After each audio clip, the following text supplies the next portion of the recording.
ఈ రోజు వీడియోలో పురుషోత్తముడు అనే సినిమా గురించి మాట్లాడుకుందాం. రాజ్ తరుణ్ హీరోగా రామ్ భీమరా డైరెక్షన్ లో వచ్చిన యాక్షన్ డ్రామా ఇది. ఈ సినిమా స్టోరీ ఏంటి, దాని మీద నా ఒపీనియన్ ఏంటి అనేది ఇప్పుడు తెలుసుకుందాం పదండి. ముందుగా ఈ సినిమా స్టోరీ ఏంటంటే, పిఆర్ గ్రూప్ ఆఫ్ కంపెనీస్ కి ఆదిత్యరామ్ అనే వ్యక్తి ప్రస్తుతం సీఈఓగా ఉంటాడు. తన తర్వాత ఆ కంపెనీ బాధ్యతల్ని తన కొడుకైన మన హీరో రామ్ కి అప్పగించి తనని సీఈఓని చేయాలని ప్లాన్ చేస్తూ ఉంటాడు. అయితే ఈ ప్లాన్ కి ఆదిత్యరామ్ వాళ్ళ వదినైన వసుంధర అడ్డుపడుతుంది. ఆమెకు ఆ కంపెనీలో 50% వాటా ఉంటది. దాంతో ఆమె తన కొడుకుని సీఈఓ చేయాలని ప్రయత్నిస్తూ ఉంటది. అయితే ఆ కంపెనీకి వారసులు సీఈఓలు కావాలంటే ఓ కండిషన్ ఉంటది. సీఈఓ అవుదాం అనుకునే వారసులు ఎవరైనా సరే ఓ 100 రోజుల పాటు తమ డబ్బు, పేరు, పలుకుబడి ఉపయోగించకుండా అజ్ఞాతంలో మామూలు మనుషుల మధ్య బతకాలి.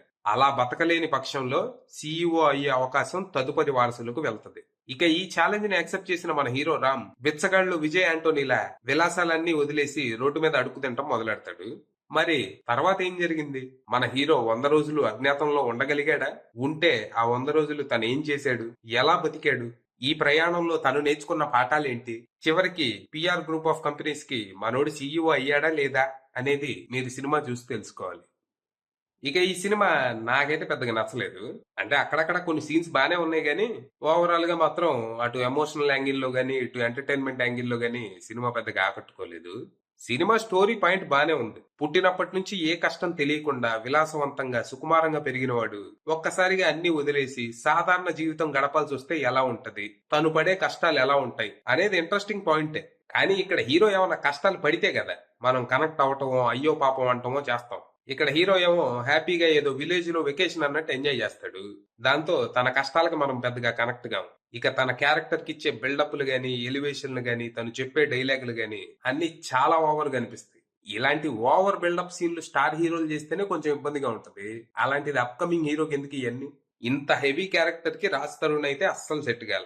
Complete miss caste. సగం సినిమా ఆడేపోయింది. ఇక హీరోకి తన పేరెంట్స్ కి మధ్య వచ్చే సీన్స్ లో కొంచెం మెలో డ్రామా ఎక్కువైంది. ఆ సీన్స్ అన్ని కొంచెం చిరాకు తెప్పిస్తాయి. ఇక హీరోకి హీరోయిన్ కి మధ్య వచ్చే లవ్ స్టోరీ బానే ఉందనిపించినా హీరోయిన్ కి పెద్దగా యాక్టింగ్ చేత కాకపోవడంతో అది కూడా తుస్సే అంది.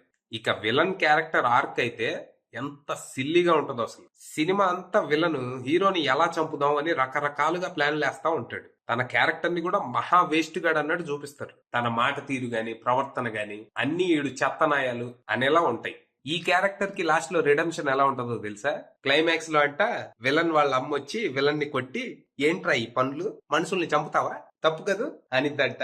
దానికి విలను సారీ మమ్మీ తెలియలేదు అంటాడట. అయిపోయిందట. ఇది ఒక ఆర్కు, ఇది ఒక రిడెంప్షన్. ఇలా చెప్పుకుంటూ పోతే సినిమాలో వర్కౌట్ అవ్వనివి, లాజిక్ లేనివి చాలానే ఉన్నాయి. బేసిక్ గా ఈ మూవీ ఒక కంప్లీట్ మిస్ఫైర్ అని చెప్పొచ్చు. ఓవరాల్ గా ఈ సినిమాలో ఉన్న పాజిటివ్స్ విషయానికి వస్తే అక్కడక్కడ కొన్ని సీన్స్, అలాగే 1-2 పాటలు. ఇక నెగటివ్స్ విషయానికి వస్తే కొన్ని performances, screen play, dialogues, direction. Final గా చెప్పేది ఏంటంటే, పురుషోత్తముడు మంచి టైటిల్, కానీ దాన్ని ఈ సినిమాకి పెట్టి వేస్ట్ చేశారు. పేరు గొప్ప, ఊరు దెబ్బ. అది విషయం.